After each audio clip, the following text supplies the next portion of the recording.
As much as it sucks that I went through that, it was really, really good for me because it made me realize, hey, idiot, what you have in front of you, this industry that is paying me a bunch of money, and I'm actually well known in it. People are coming to me for business opportunities. Don't get distracted with a shiny new toy. My name is Austin Tucker, and I'm on a mission to find the best come-up stories in the world. Everyone talks about success, but no one talks about the in-between. The mess, the risk, the doubt. I'm here for the people who made it anyway and are willing to tell their stories honest, unpolished, and real. These are the Breakout Bunch. All right, we're here with Seth Berge. You are a distributor of stem cells and an entrepreneur of many other types of industries, from what I understand. Yeah, I've been a serial entrepreneur for a while. Pretty much everything I'm doing now, outside of some investments, is something in the regenerative medicine field. So distribution, wholesaling, consulting, and retailing, educating of stem cells, exosomes, and everything in the world of regenerative medicine. That's incredible. Yeah. So where'd you start, and how'd you get to where you are now? Like, what was your first job? So I grew up on a farm, so I have a kind of a weird background. My dad and mom farm, they have a big grain farm in east central North Dakota. So, Okay. Yeah. Went to high school there, very, very, very small world, middle of nowhere. I'm talking middle of nowhere, like the largest town that had a Walmart with like 15,000 people. That was an hour away. No way. That was my upbringing. I always knew I loved the way I grew up. I wouldn't trade it, but I was always like, this is not what I'm going to do. I'm not just going to stay here and farm my dad's land and live in the middle of nowhere. Is that farm still active? Yeah, I was just there over the Thanksgiving weekend. My dad way. is farming it, and my brother-in-law, I had 4 sisters. My middle sister married a local kid, and he's mostly taking over. That's the right. farm. But yeah, it's still active. I could have gone that route, but I didn't. I'm glad I didn't. But I moved to the Twin Cities, so then I went to the Minneapolis-St. Paul right after high school. I was like, I'm gonna get out of here, not like a run away from home type of thing. Yeah. It's like there's more out there. So I went to a small D3 school, played basketball and baseball, and I found I was actually going to be a sports journalist. That's what I wanted to do. I was really good at writing and reading, and I covered the girls volleyball, the girls high school basketball for the local newspapers. I thought that's what I was going to do. And then in Minneapolis? Just wherever. I thought I was going to be Okay. on ESPN. My goal at the time, what it tells you what's your big picture goal, would be to somehow get on ESPN one day. Like, be a small town journalist for a while, make no money, and then maybe eventually I can be a sideline reporter on Sports Center, whatever. That was kind of the thing. But it all changed. I found door-to-door sales. One of the hardest sales. Things. Yeah, I didn't think it was hard for me. But one of my friends at college, my second year of small school, they'd go out in the evenings and knock some doors, and if you sold some deals, you could make $100 to $200. And it was oil change discount cards. I don't know if you've ever seen them, but you buy for $50, you can buy a card that has 2 free oil changes on it. So the pitch was if you just use the 2 free oil changes, you're already ahead on your $50 investment. Plus, then there's a bunch of coupons for $100 off tires, $200 off a brake service. Oh yeah, it was like the little coupon book. Little coupon book, yeah. So that was the first thing I did. Some of my friends in college were talking about it.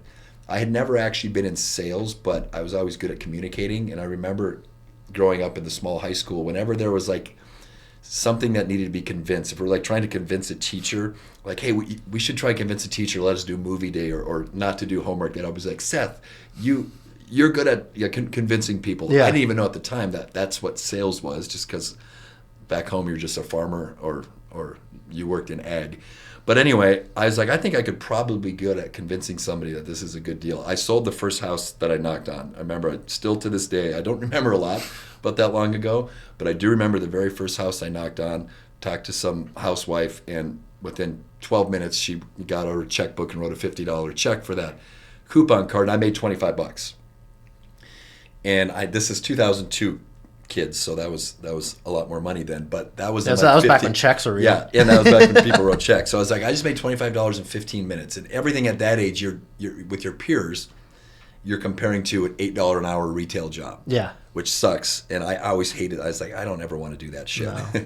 So I was like, I just used my communication skills, made $25. So I worked for 1 hour, sold 4 of those things, made $100, and I was like, I would have had to work how many hours in retail or some crappy other job to get 100? So right from that point on, I was done with anything that wasn't commission based, where you weren't rewarded for what you did. So I gradually started selling higher ticket things. I spent 4 years every summer while I was in college selling frozen meat door to door. That's crazy that used to be an industry. Yeah. I remember it's those still trucks. around a little bit, but it's mainly probably web-based now, though. It is mainly web-based. It's pretty much done. Although I have seen some of those trucks running around the Twin Cities. Maybe I it's not have. here. Yeah. No, I've totally seen them, but I remember when I was growing up, like, you would see them every week coming down your street. They'd come knock on your door. It's probably me, yeah. And I think back then, I mean, I could be wrong, but door-to-door sales might have been a little easier because It was. there wasn't, like, it's been so flooded, and especially Correct. now that solar is such a big thing. Like, And even with groceries now, like, you can just get your groceries delivered. So part of the pitch then was convenience.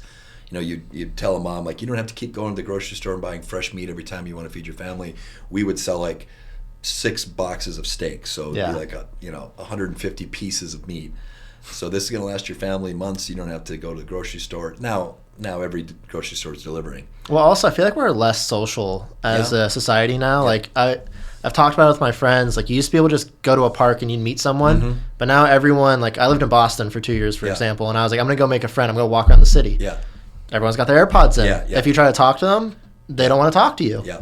People hate door to door, even more so. Like, I think like every house has a no soliciting sign now. Which is the easiest sale because that's a big sign that just says, I buy things. I know. But that's the mentality of a door-to-door guy.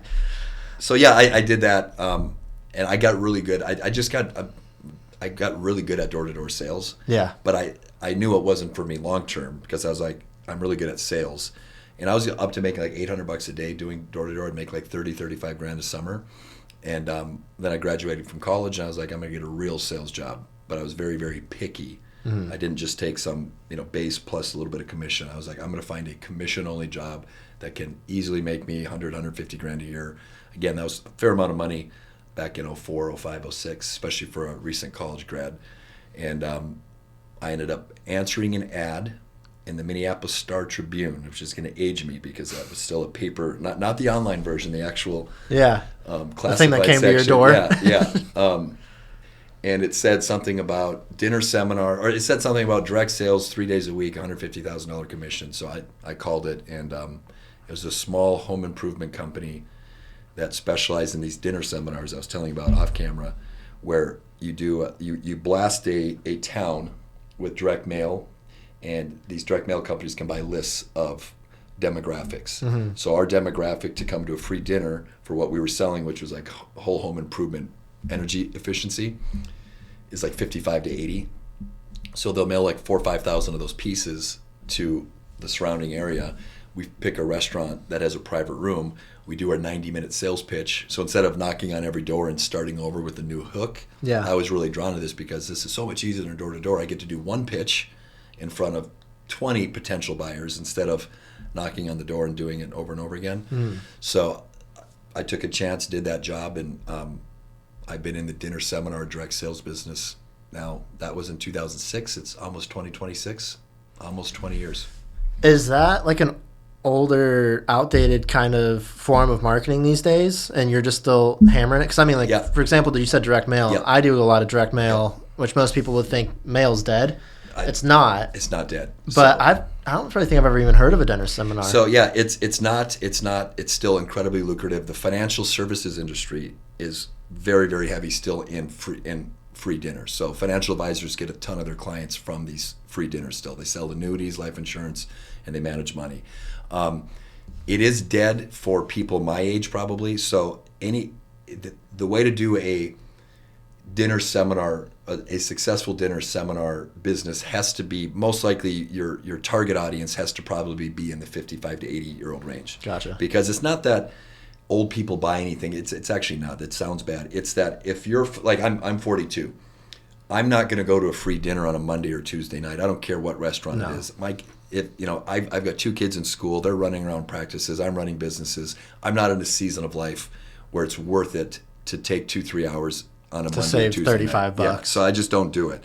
But once people get 55, 60, 65, 70, they almost look at it as a night out. Yeah. So they get that invitation, and if it's something that piques their interest anyway, I'm sure there's these imaginary conversations that probably happen, Edith gets the piece of mail, and she says to her husband Harold, "It's like, hey, there's that restaurant down the road we've always wanted to try, but you just got an invite to it. They're going to talk about whatever. We've kind of always been curious about that." So it kind of checks two boxes. They're like, we'll learn about something that we've kind of wanted to learn about, and they get to go out and eat a free dinner, and it's something to do. So the long answer to your short question is. It is a very, very vibrant industry for anything that if your target market is 55 plus. There's still free dinners. Even in Orange County here, I guarantee you, there's financial advisors that are doing a couple of these events every month all over in high-end restaurants and making millions of dollars a year, and they're getting 80% of their clients from these dinner seminars. That's incredible. Yeah. So, like, take yourself back to when you were looking at your sales jobs. Yep. If you were to do that today, like, where would you be looking if, like, let's say a 25-year-old kid wants to get into something lucrative? Like, I'm a big mortgage guy, but, like, that's not a low barrier to entry. Yeah. You need knowledge, you need licenses. Like, what would you be looking for today? I would look into, and I mentor a kid. He just turned 18 a couple days ago. He just on his 18th birthday, he got his life insurance license. I think the insurance industry is a great place to look if you're trying to get into uncapped commissions, direct sales. I still think insurance. So whether it's life insurance, and there's all sorts of different types of life insurance. Right. If you're just starting out, you're probably going to do like final expense because it's a little lower barrier of entry.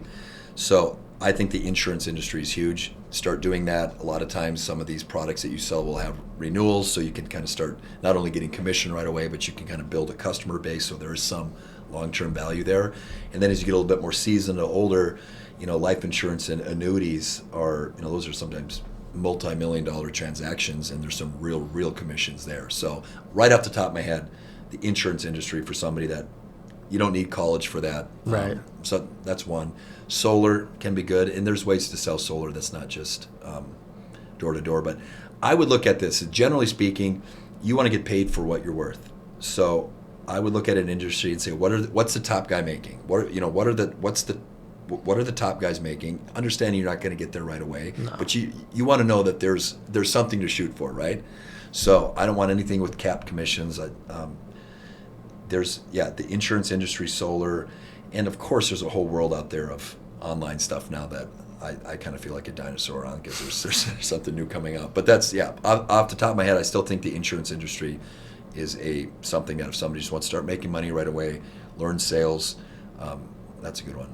I would say definitely a big part of that to add to it is finding a place that trains not only on the product you're selling, but mindset. Culture, I just talked about industry. So find the industry you want and then be picky with who you work with.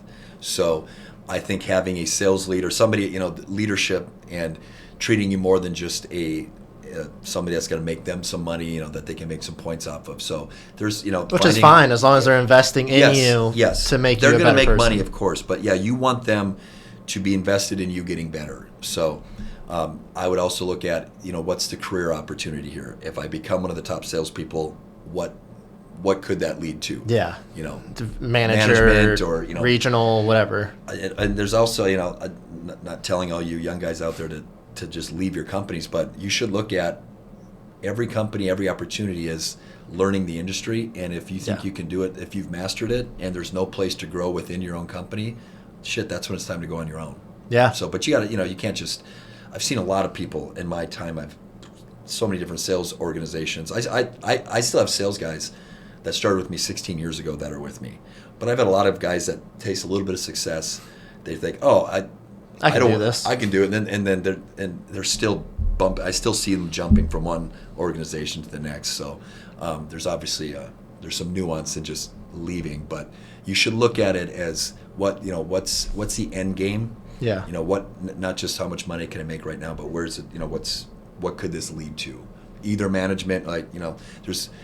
I'm going to say this wrong, but there's entrepreneurs and there's entrepreneurs. Yeah, there's a couple different variations of it. Not everybody is cut out to be a straight up entrepreneur. No. There's many people who thrive. I got guys that work, like I told you, have been with me for 16 years.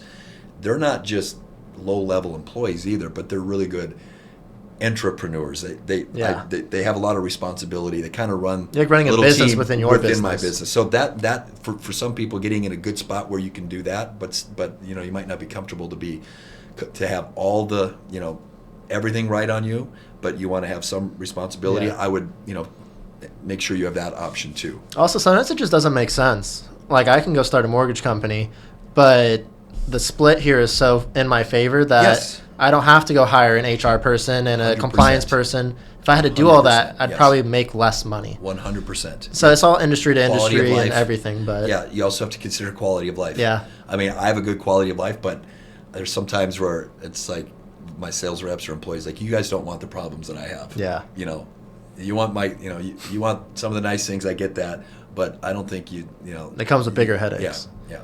So, like, you personally, when you started making whatever, $800 a day, Yeah. what'd you do with your money? I just did whatever I wanted with it.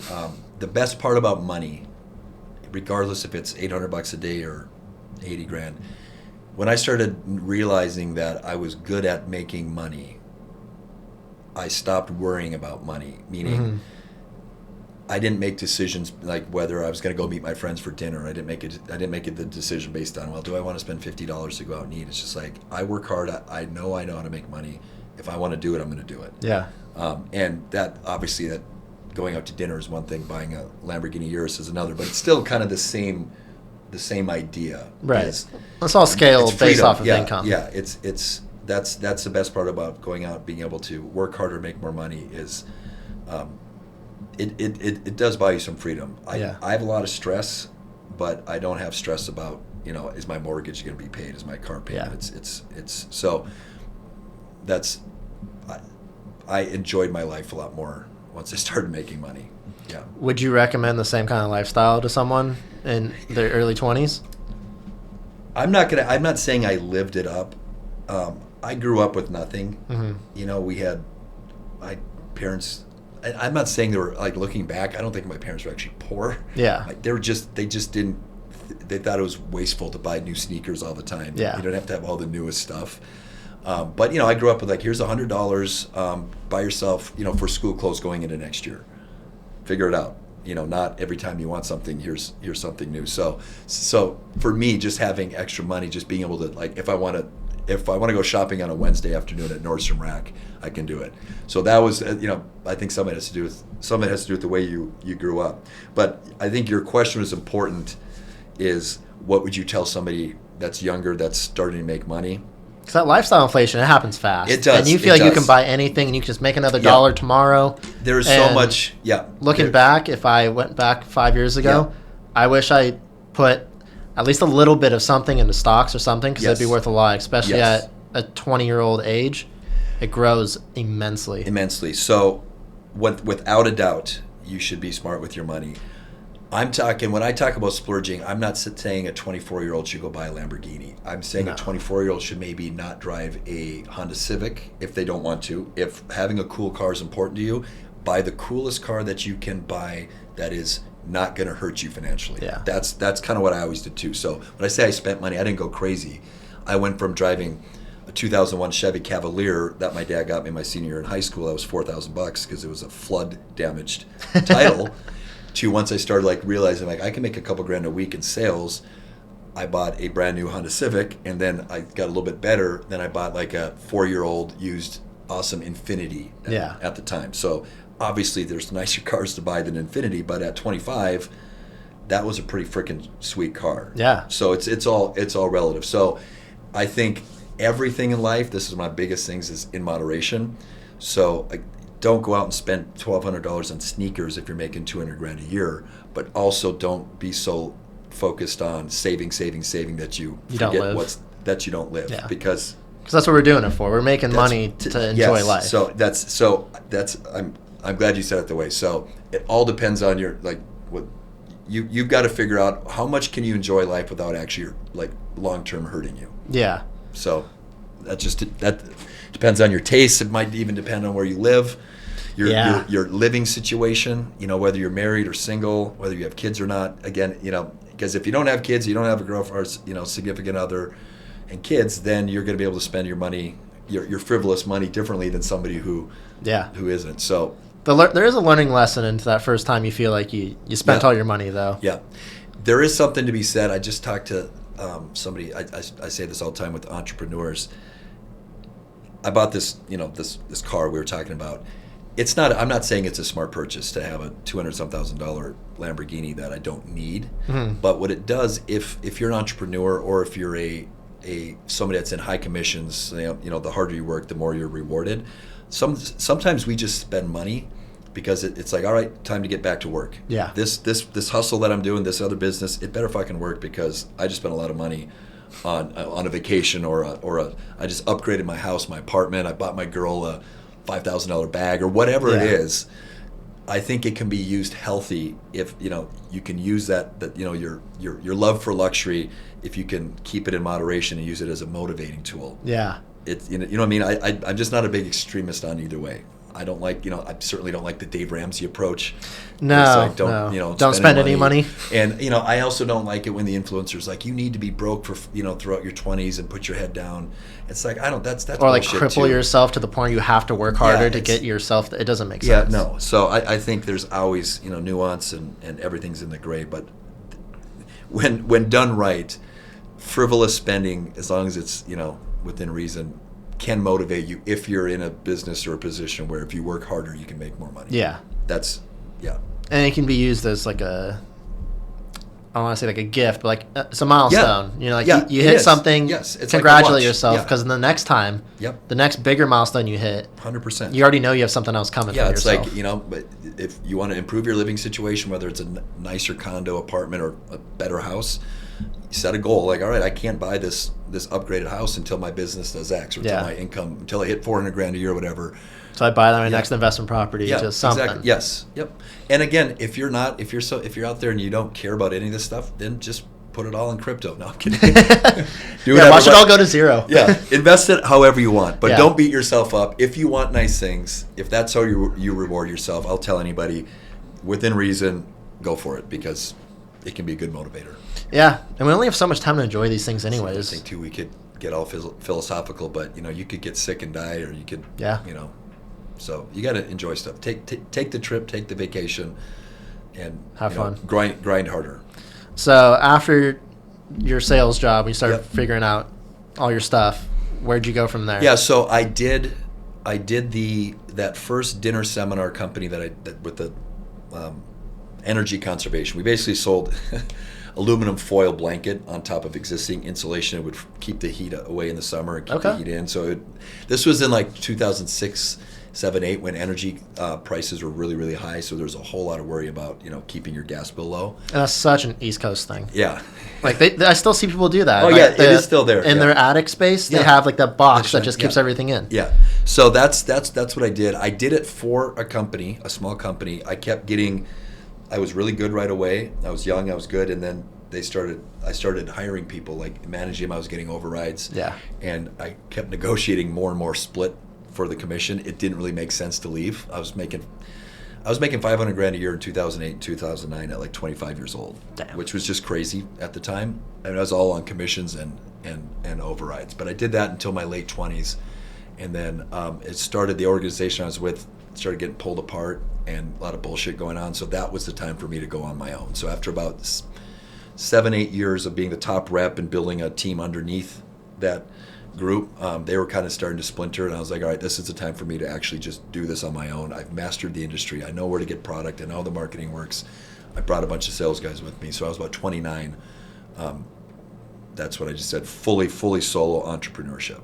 Doing the same industry? Doing the same thing at the time. So I did that for another about 4 years, and then that industry kind of started. Well, what actually happened was Lowe's and Home Depot started selling what we were marking up because it was kind of hard to find. They started selling it for like 25 cents online. Oh, God. So I was like, all right, well, that you had your run. Yeah. So I just knew that, and I knew that run was winding down. So then I took the same model and started.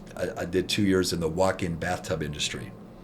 That was a crazy time. Yeah. You don't see those ever. You don't see the TV commercials, although they have a purpose, though. Yeah, they have a purpose. So, it's people that are trying to stay in their homes and not fall in the shower. Yeah. And the only reason that happened was one of the sales reps I had for the home improvement industry, he had came from a different home improvement company. He's like, I've been selling these bathtubs for like 22 grand. I'm like, whoa. You're telling me people buy a bathtub for $20,000? My business brain goes, see, there's got to be a shit ton of markup in that. Huge. So then I started doing it. I'm like, hey, you can buy the tub for $3 grand, marketing. So then I started a business. I was like, I don't need to charge 20 grand. I'll come in and charge 12 grand. Beat everybody, do the dinner seminar model where I get to, instead of spending all the money on TV ads and hiring like spokespeople like Pat Boone and these other old people, I was like, I'll just do the dinner seminars, which I've been good at, and do one seminar to 25 people. And if I sell and they 4 all tubs, talk. yeah. Like and if I sell 4 tubs, then it has like my margin. So then, I start looking at wholesalers, like I can buy a tub that's even a lower entry than the other one. So I can say I have the safest tub on the market, made in America, lifetime warranty. I was buying it for like $2 grand. Paying an installer about $1,500 per install, so I've got about $3,500 into it, maybe 4, and I'm selling it on average for 12. There's still $8,000 of profit in every sale. Well, the cost of marketing and dinner is about $6,000-$7,000. So as soon as if I just sell one tub, I cover my marketing, and then every tub on top of that is about $8,000 of profit. Yeah. So if I could sell 4 tubs a week, 8 times 3, there's a 25 grand a week of profit. That was my goal, and I did that for about 2 years. And then what came after that? Then what came after that is I had so many people that I just known that knew I was a seminar guy, and had so many people, even quasi mentors, say you should be in the insurance space selling annuities, because again, it's a $1 trillion industry. Yeah. Specifically dinner seminars, selling annuities. It's just basically a life insurance product. It's a transfer. It's not even like, you're not even selling like a tangible thing like I've been used to. It's just like, move your $100,000 from this brokerage account into this annuity, and you get paid, the agent gets paid 7%. So if you sell a $100,000 annuity, you make $7 grand. So you start running the numbers, same type of thing, but there's more scale. You can build an agency, you can do all that type of stuff. So I finally, in 2017, I got my insurance license, and I just jumped right in and started doing the same model, dinner seminars.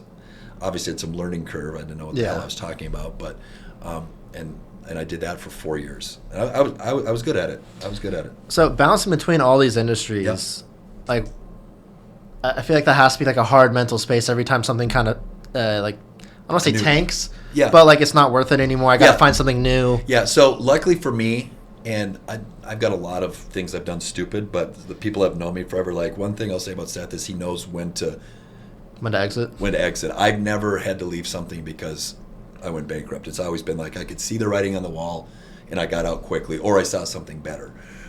That's been one. I don't know if it's luck or whatever, but I mean, it's daunting getting into a new industry.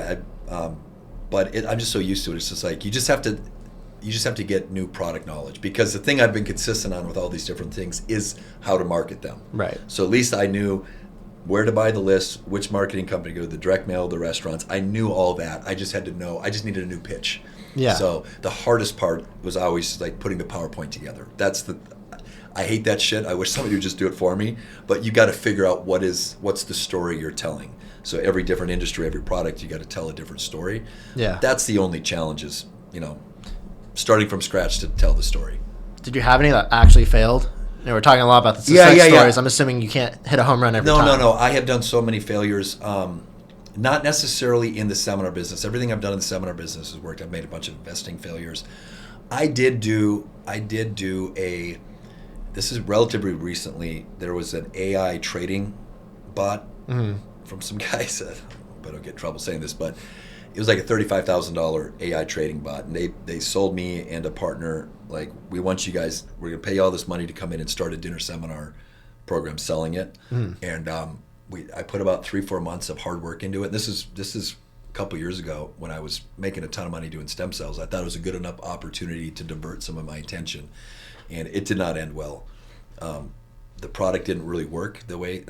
At the end of the day, I want the shit that I'm selling to work. Yeah. I've had the same cell phone number since I was 18, so I'm not trying to hide. I'm not trying to, have people Google me and see bad things. So the guys are really hard to work with. It was a really hard product to explain. Like, I thought that it would be really, really easy to sell, and we probably did it for about, I think I piloted like 5 or 6 weeks of seminars. We did enough to break even, but I was like, the product wasn't working. the customer service wasn't there, and I wasn't getting along with the guy that owned the AI trading bot, and that was, I look back on him like that was just a big clusterfuck waste of time. Like, I didn't lose that much money, probably broke even because I sold a few packages, but really what I lost was about 3 or 4 months of a lot of work I put into it because I had to come up with the whole pitch and everything, and then that sucks. That hurts. It's really the time that I spent and the distractions I had. Yeah, because time's the most valuable thing you have. It's so valuable, yeah. And who knows how much I didn't grow my stem cell world during that time because I was still doing it, but it was kind of I wasn't trying to advance it. I was just keeping it going. So that's yes, I have. There's plenty of failures, but the dinner seminar thing, that's the only one that I started and I didn't really make a bunch of money before I quit. I pretty much got out of it once I broke even. I was like, this is not for me. Yeah. So what's your plans for the future? You have your stem cell stuff now. That would be cool to talk about, but I think we're kind of going a little long here. Yeah. No, that's fine. My plans. So I just there's unlimited opportunity in business. So this industry that I'm in, the regenerative medicine space, I have now realized really since that AI trading debacle was good for me. So I want to say this to everybody too, since we're talking more mindset. As much as it sucks that I went through that, it was really, really good for me because it made me realize, hey, idiot, what you have in front of you, this industry that is paying me a bunch of money, and I'm actually well known in it. People are coming to me for business opportunities. Don't get distracted with a shiny new toy. Yeah. And so it was almost a necessary thing to fail on. So this is there's unlimited opportunity in the regenerative medicine space. Mm-hmm. So what I've done a good job of is sticking with it now for 8.5 years, and people are coming to me for opportunities. So my goal is to, wherever the industry is going to go, I want to be first or one of the first there. So if there's some sharp turn, and we were talking about this off camera, if all of a sudden Medicare is going to, if there's going to be some product in this space that Medicare is going to approve, I'm going to be sure that I'm one of the first people getting in there on the ground floor, getting the best distribution deal, and plugging it into my model. Yeah. So I want to make sure my ears to the ground all the time. I don't want to miss out on the next thing or be like, oh, I was 5 years too late to find that. That's part of it, yeah. Like outside of business, what's like your reason you want to make money? Part of it is, that's a good question. I have to ask myself this sometimes too, because like, when is enough? Yeah. For me, as a big team sport guy, I played 2 sports in college. I still play men's league, volleyball, basketball, and softball. Business is a sport. So part of it is, of course, everybody wants more money because it's just more stuff. But it's winning is the most important thing. And I'm very competitive. So when I see people doing better than me, I like it. I'm extremely happy. I'm not petty at all. I cheer for people. But it's just like, what does that person have that I don't? So that's kind of been my mentality the last few years, and I've been growing a lot, is like, what one man can do, so can I. I'm not saying that I can invent, I'm not Elon Musk, I can't figure out, but for the most part in business, what separates somebody being uber successful versus somebody who isn't is dedication, it's discipline, it's things that you can control. So part of it is just like, I know there's people out there that are in business, they're in the sport. I'm playing this sport, I'm in it. I'm an entrepreneur, I'm in business. Why not play it to win? And for a long time, prior to the few years ago, I was playing it just to be comfortable, and I was, making $500 to $1 million a year. That's fantastic, but I wasn't trying that hard. I really, truly wasn't. So I just kind of like, I'm shortchanging my potential. So, have I added a lot more do I have a lot more weight on my shoulders and have more people to answer to? Sometimes I question myself. Life was easier when I worked 3 days a week and just did commissions. But at the end of the day, I wasn't as fulfilled. So now I might work more hours, but I really feel good about like who I am or who I'm trying to become. It's like I'm actually trying to maximize my God-given, talent, potential, and I kind of look at it like I'm cheating myself if I'm not trying really hard in business. The same way I would feel if I'm playing a sport, like I don't want to play 60% hard. I feel like it's cheating the game. Yeah. That's kind of, I've just taken that. It's like, I'm in this game of entrepreneurship. I'm in the hustle culture. Freaking be good at it. Like, if there's other people way better at it than I am, And it's not because they're more talented. It's because they try harder, they want it more. And I'm not, obviously, I'm probably never going to be a billionaire. I don't need to be. But I want to make sure that I'm doing the best that I can. And, and then now I've got kids. Yeah. So my ultimate goal, I've got 2 boys, 13 and 9. Sometimes I don't think they really realize what I'm doing for them, but that one day it'd be like, hey, Dad's working hard. He's doing all these things because I would love for them to be part of whatever the Seth Berge empire is. I would love to be in it with my 2 boys until I'm dead, and I would love for them to be. Yeah, so that's partly why it's like keep doing this stuff. More opportunity. It's going to be better for me, for my family, and I do like helping people. Like I said, I've got your business does help. It helps people, and so not only does my product help people, but just I've got 7 gals that work in my admin. They're working because they need to make money, and I provide that for them. So my businesses need to do well enough to pay them, and then I've got 13 sales guys that are all commission. And they need this operation to go, so I've got pressure there. But I think I think that's a healthy pressure, because without any pressure, then people get lazy and content. And I was probably that way for more than a decade. Yeah. So, what's your best advice for someone who wants to be like you? Find a mentor. Find somebody that is in some sort of. I'm not saying it has to be the exact same industry, but somebody that is. If you're a hotshot sales guy, be the best hotshot sales guy. Find somebody who was a hotshot sales guy. If your goal is to be a big time entrepreneur, then find somebody who's done that and emulate them. If you want to have your own empire one day, then find a mentor that can help you get there. But a really quick question I ask everyone who says get a mentor. Yeah. How would you realistically find one of these people? It's not like you just walk down the street and start asking people. So a dinner seminar? No. Instagram. There's you can reach out to them.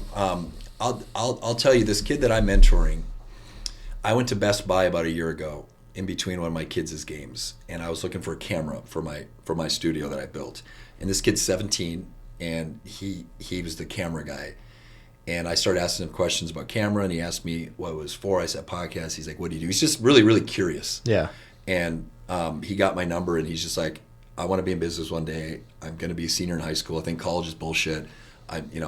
Sales is where it's at. People, networking, blah, blah, blah. He had all the right mindset stuff. Yeah. And he basically pestered me. And I say that lovingly, like he just would not leave me alone. And I'm his mentor now. So if you talk to him, it's just... He comes over to my house like every few weeks. I brought him with me to a mastermind, a Andy Elliott thing. Yeah. And he made the most of it. He interviewed everybody. He started his own channel. He's coaching kids now too. And I'm just saying that because I don't charge him anything. So there's people out there. If it's not their business, I'm not a coach. I have no interest in charging people to learn. But there's people out there that will teach you what they know out of the goodness of their heart. And I have no interest in mentoring 100 people. I don't have time, but that kid's pretty cool. Like he's older than my sons. My 13-year-old's just not interested in that kind of stuff yet. But it's pretty cool seeing this kid. He's the one that got his life insurance. So that was me. He's like, what industry should I go into for sales? I said, I think you should get your life insurance at. So really, it's just networking. Just get out there and talk to people because you don't know who you're going to meet. You got to talk to people. You can't be shy. Shoot an entrepreneur a DM. Shoot him a DM. It really, that could work. Yeah. I mean, it's the same as trying to go find a girl. It is. Yeah. What is? Yeah. You miss 100% of the shots you don't take. Yeah. And what's the worst thing somebody's going to say? Especially if you're shooting the DM. Well, I saw something the other day. The biggest risk is not taking a risk. Yeah, it is. It is. So I think learning from people that have done it is probably the most important thing. So whatever industry if you're a mortgage person, if you're a solar person, if you're an annuity person, find somebody who's killing it in the space that you're in and learn from them. Love it. Yeah. All right. How can people support you? You have a podcast. I don't have my own podcast. Oh, you don't have your own podcast? I built a studio. Okay. So I can do virtual. I right now I'm a guest on podcasts. Eventually I may or may not start my own podcast. You should do it. It's fun. I got to get better at it. I've only done the only way to get better is to do it, man. I started this 2 months ago. Yeah. Well, a couple months ago. You're good. You're conversational. You can follow me on Instagram. Follow me. My personal handle is Seth D Berge, SETHDBERGE. Just give me a follow. My business Instagram is Regenerative Revival. If you know anybody that's interested in stem cell therapy, which can be anything for an injury to one of your joints, we also do for cosmetic and aesthetics. So if somebody's looking for, if you're in the business, if you're a medical provider, or if you own a clinic and you want to implement stem cell exosomes into your practice to learn how to make money on it, help your patients, I have that as well. Love it. Yeah. Well, I appreciate your time today, man. This was a great time. Yeah, it was fun. Everyone, go follow, and see you next time. To everyone who made it to the end, I appreciate you and all the support you've given so far. Stay tuned for weekly episodes, and if you know anyone who might be a good candidate for the show, please drop it in the comments below or shoot me a DM.